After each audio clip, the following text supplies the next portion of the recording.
Dr. Guleria, you mentioned about other vaccines. Someone is asking, when can we expect other vaccines to be approved? I presume they're referring to Pfizer, Moderna, possibly other vaccines out there. Will that not increase supply, and will that eventually lead in even those below 18 getting the vaccine at some stage, doctor?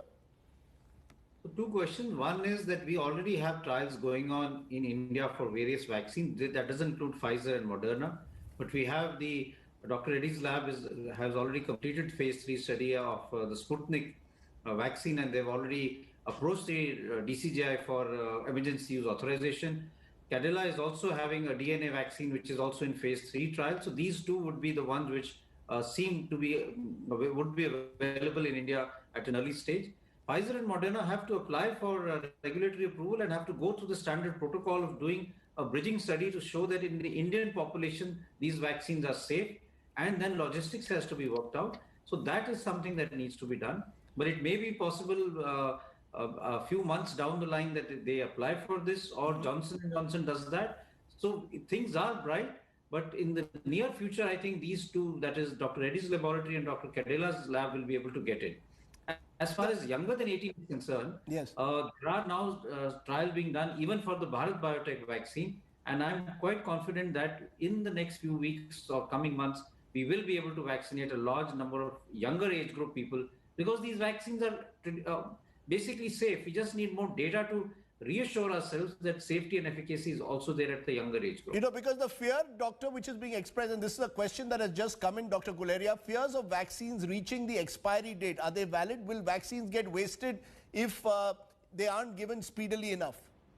No, I don't think so. This has already been looked at by the government, and they are very clear that the number of doses that are currently available will actually be used up much before the expiry date, and then they will have to have a constant supply of newer deliveries occurring from the manufacturers as we go over the next few months, because this has to be a continuous process. Right. So that is its expiry will not be an issue in the coming few months at least, or for this year at least. Dr. Thakkar, a parent is asking, my child has spinal muscular atrophy. Can she take the vaccine? Is it safe for them to take the vaccine? Yes. Spinomuscular atrophy is not a contraindication. And when the child's turn comes, the child must take the vaccine. Linked to that, I am on Folitrax 10 weekly for arthritis, Dr. Thakkar. Can I take the vaccine is a question being asked. So if you're on Folitrax, I need to know what indication you are on for it. But having said that, you must consult your rheumatologist or physician, and he or she will explain to you how your response to the vaccine could be slow, or maybe could miss a dose, and then plan it. But again, people who are taking Folitrax, there is no contraindication for the vaccine.